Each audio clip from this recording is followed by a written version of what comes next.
solfm.com. Estamos donde tú estés. Sol, la más interactiva. Sol de la mañana. El Sol de la mañana. Se calentó el sol. Está con nosotros el magistrado Otoniel Bonilla, director del Departamento de Persecución de la Corrupción Administrativa, el DPCA.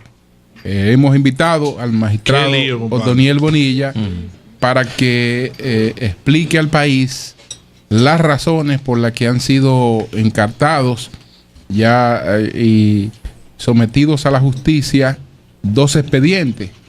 El que tiene que ver con el INDRI, cuya figura principal es Héctor Rodríguez Pimentel, aunque hay un grupo de personas allí que también están en este expediente, y el que tiene que ver con el seguro médico de los maestros. Vamos a hablar. Y la luz se fue huyendo desde que Otoniel Bonilla iba entrando por ahí por la puerta. La luz salió corriendo. Parece que tiene sospecha de algo. Otoniel, adelante la Jolcado no puede mencionar soga, y la luz huyó desde que lo vio. Víctor, quisiera empezar con el caso de Héctor Rodríguez Pimentel, porque hay algunas cosas ahí en la información, Otoniel, que no entendía.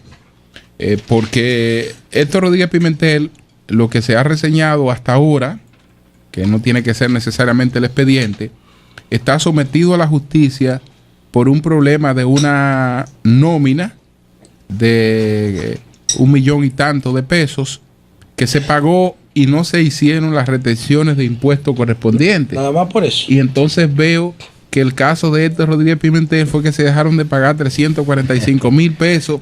Entonces, esto lo que tiene es un problema con impuestos internos que... Qué malo, Julio. No, de acuerdo a la nota, de lo que yo vi en la nota fue eso, que la... Qué abusador ese Otoniel. Que la... 345,000 pesos. No ayude a Rodríguez Pimentel así. Otoniel metiéndose en impuestos internos. Otoniel es director de impuestos internos. ¿Por qué tiene Otoniel que está? Eso fue lo que vi, que Héctor Rodríguez Pimentel tenía esa situación. Entonces, para que Otoniel nos explique qué es lo que pasa con Héctor Rodríguez Seguro Pimentel. El caso de los maestros también algo pendiente con impuestos internos. Adelante, buenos días, gracias por la invitación a este importante programa que lo escucha el país. Así es. Julio, Víctor, María Elena, Melton, José, Eury, muchas gracias por la amabilidad de invitarme. Escúchame, aquí tengo el dato, Tony, el 345,491 pesos con 66 centavos dejado de pagar impuestos sobre la renta. Vamos a ver en sentido general, señores, Vamos a ver los hechos y sus circunstancias, hablar, sin Tony. nosotros pretender formular la acusación desde este escenario, sino para que el país que escucha este programa y ustedes conozcan a grandes rasgos el alcance de la investigación.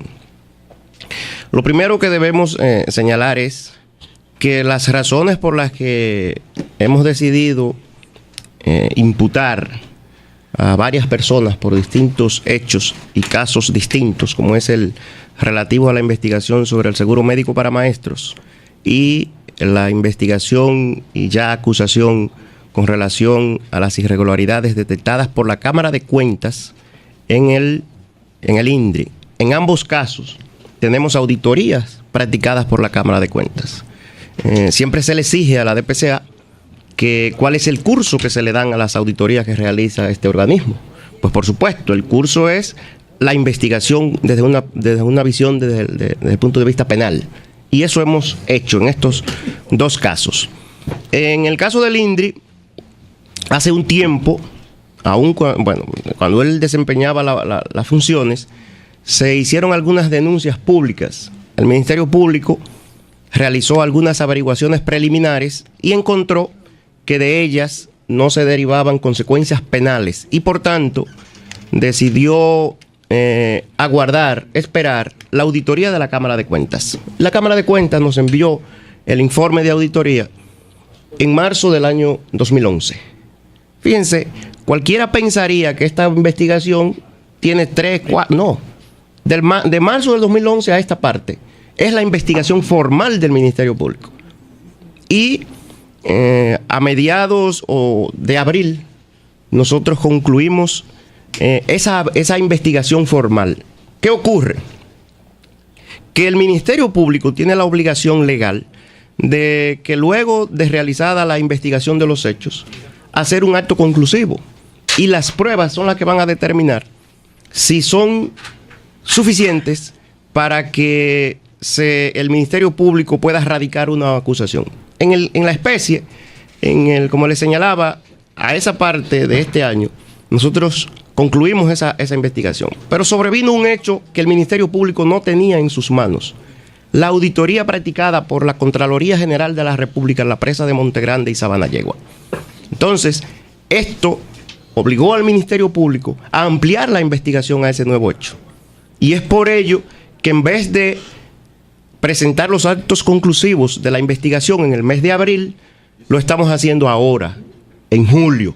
Porque de abril a julio nos tomamos para esclarecer el hecho que luego determinamos que era quizás, o sin el quizás, más grave que lo que nosotros habíamos venido investigando sobre la auditoría de la Cámara de Cuentas. Papá. La situación de Montegrande, señores, y lo voy a poner... Cuando usted dijo que era un corrupto patológico, no tenía toda la información, o sea, que a ese calificativo usted tendría que aumentarle algo. No dije necesariamente eso, dije que, y recuerdo mis palabras, parece ser, porque se estaban haciendo varias denuncias con relación a él. Recuerden que porque hay que poner los hechos en su contexto. Él había sido destituido del INDRI a raíz de las denuncias que se habían suscitado. Luego fue llevado al IAD. Y en el IAD también se suscitaron denuncias. Y ya antes, cuando él había estado en otros tiempos en la administración pública, también se habían presentado denuncias. Entonces nunca había aparecido un ministerio público responsable que investigara esa denuncia. Ahora nosotros hemos investigado responsablemente esa denuncia. Y es por ello que hemos terminado acusándolo ante los tribunales de la República, y los tribunales de la República tendrán la obligación de decidir en un sentido o en otro. Nosotros no somos jueces para determinar la culpabilidad de nadie, eso lo va a determinar un tribunal. Entonces, en aquel momento, con relación a la pregunta que usted me hace, nosotros no necesariamente dijimos que él era o no lo que usted ha señalado, sino que parecía ser que lo de sus conductas eran patológicas. Pero eso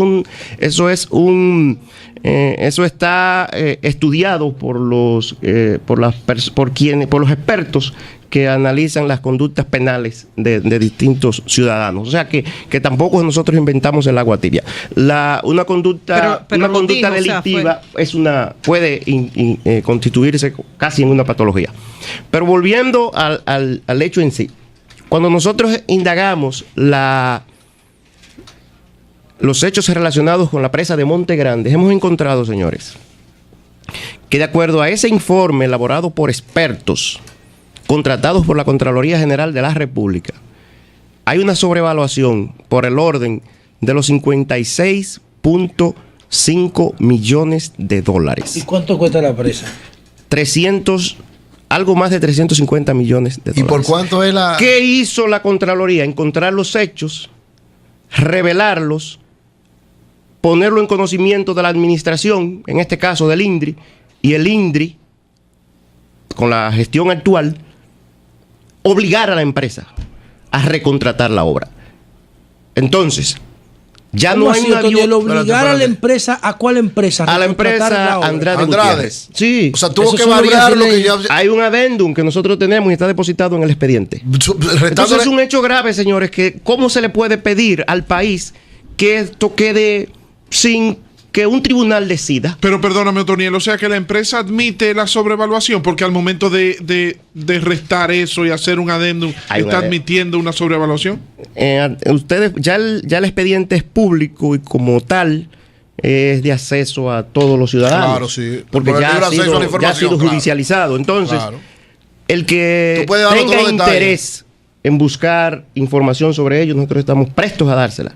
Y le podemos dar una copia del contrato. Ok, pero la pregunta... donde hay una adenda, una enmienda al contrato del 20 de julio de 2009 firmado por Héctor Rodríguez Pimentel, porque la auditoría de la Contraloría General de la República encontró vicios y dolo en la conducta de este hombre. ¿De cuánto hablamos? ¿De cuánto estamos hablando? De 56.5 millones de dólares. 56.5 millones de dólares. No, la diferencia estoy hablando, yo no estoy diciendo que lo cogió.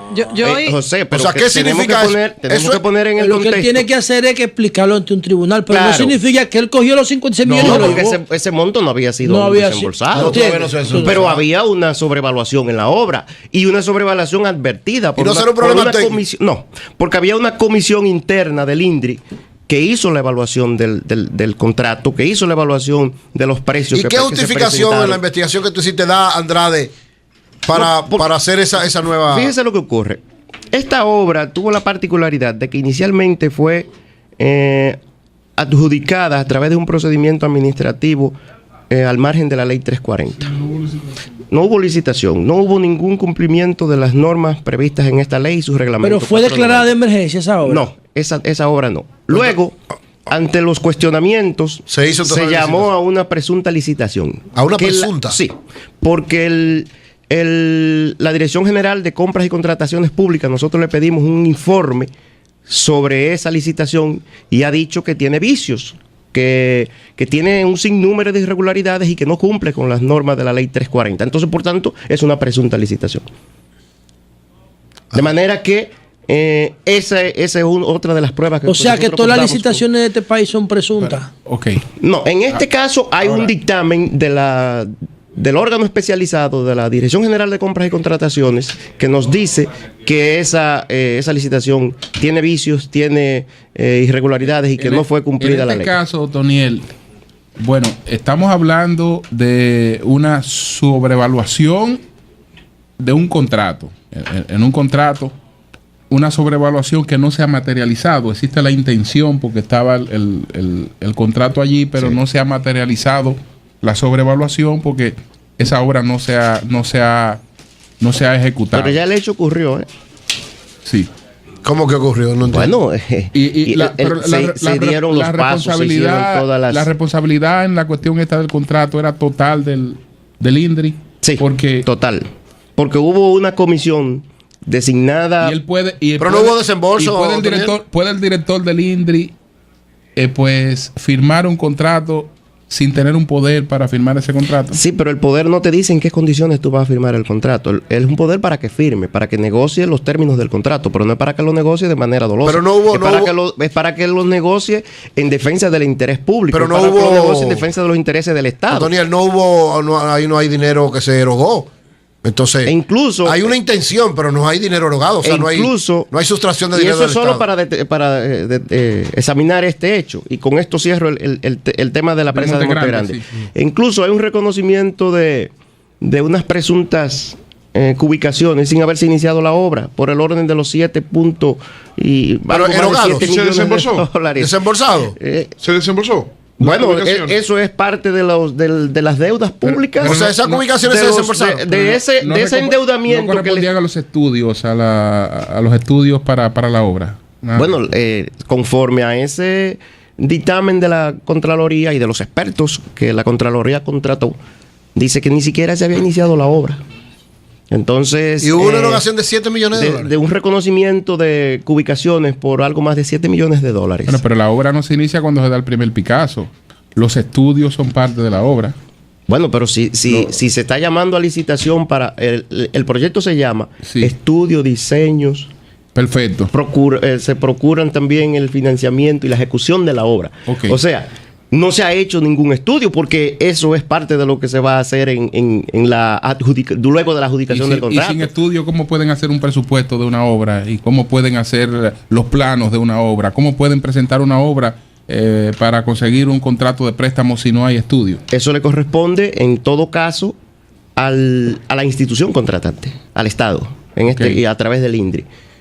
Pero... Además de este caso, entonces, Otoniel, de este caso de la presa de Montegrande, donde está el alegato de un contrato sobrevaluado, la empresa ahí está muy comprometida, desde luego, porque una empresa internacional aparentemente se ha prestado a una manipulación de un contrato, porque si una empresa internacional admite de golpe que puede hacer la misma obra con 56 millones de dólares menos.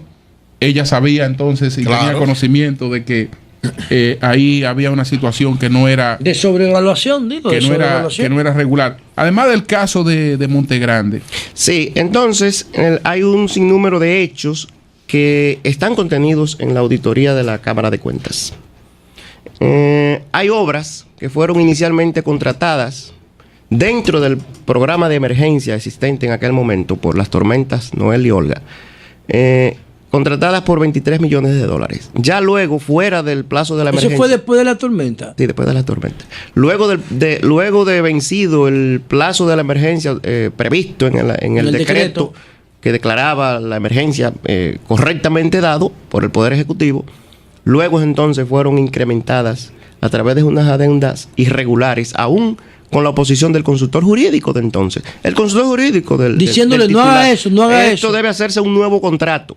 Y fue llevada de 23 a 120 millones de dólares. La Dirección de Compras y Contrataciones. Ahí fue que ese no es el caso de Montegrande. No. Okay. Ya este es el caso del sifón Nizao Najayo. Porque Montegrande después entonces se agregó Sabanayegua. Esa es una de las nuevas obras que se consigna. Fíjense, señores, ¿qué es bueno? ¿Pero de 23 a 100 cuánto? O sea, en el decreto de emergencia, ellos incluyeron 23 y era bien válido. Válido. Y lo llevaron a 120 millones. Fuera del decreto. 97 millones más. Entonces, fuera de la emergencia había que contratar Julio, 97 millones más. 97 millones de dólares más. Sí. Yo pienso que el país merece conocer eso que tú has mencionado. Con respecto a que ahora se incluyó una nueva obra. Sí, se incluyeron varias obras. Fíjate, por la actuación de los órganos de control del Estado, básicamente la Contraloría General de la República, y en esto quiero resaltarlo, el Estado va a tener nuevas obras con el mismo monto. O sea, se incluyeron entonces, obras ¿cómo nuevas se pretende que el responsable de que eso no se hiciera, entonces no vaya a un tribunal de la República a explicar esa situación? Coño, está fuerte. O sea, con el mismo monto van a agregar varias obras más. La presa de Sabanayegua. Una presa. Sí, una presa nueva. Pero estamos hablando de 56 millones de dólares. 56 millones. Señora, un país que está endeudado, que ya no soporta más. 56 millones de dólares. No estamos hablando de un menudo. Son 2.000 millones de pesos, señores. Más de 2.000 millones. Más de 2.000 millones de pesos. Entonces, van a ya dar el una Estado obra de por gratis, sí, ya por la actuación de los órganos de investigación, por los órganos de control, por estas actuaciones, ya el Estado está siendo beneficiado. Además, la función del derecho penal es esa precisamente. Se supone que la amenaza penal y la existencia de una norma penal es para prevenir el delito. Ahora, no es solamente Rodríguez Pimentel y el caso de Semma. Que no, pero de Semma falta algo. Yo quiero terminar. Semma y Suerte en Santiago. Y Amable. Yo tengo una inquietud. Sí. Yo escuché perfectamente lo que usted explicó, por qué no en abril, por qué en ahora, esas explicaciones, digamos, técnicas. Pero yo me imagino que muchos oyentes estarán preguntando lo mismo que yo. ¿Por qué ahora? O sea, yo como periodista, yo no podía decir en ningún momento, Héctor Rodríguez Pimentel es un corrupto. Yo no tenía la documentación. Pero periodistas como Alicia Ortega, como Nuria Piera, hicieron varios programas y ellas presentaron documentos que podían ustedes tener esos documentos también. Y usted ofreció esa declaración en un momento dado, que así como hay una corrupción patológica, en el caso de Rodríguez Pimentel se había visto una conducta reiterativa. Entonces, ¿por qué la institución que usted preside no actuó antes? ¿Por qué ahora? Y si a esto uno une el apoyo de Rodríguez Pimentel a Hipólito en la campaña, podría verse, y que está terminando este gobierno, ¿por qué ahora? Esta pregunta la dejamos abierta para después que Amaury regrese. Cambio y fuera, Amaury.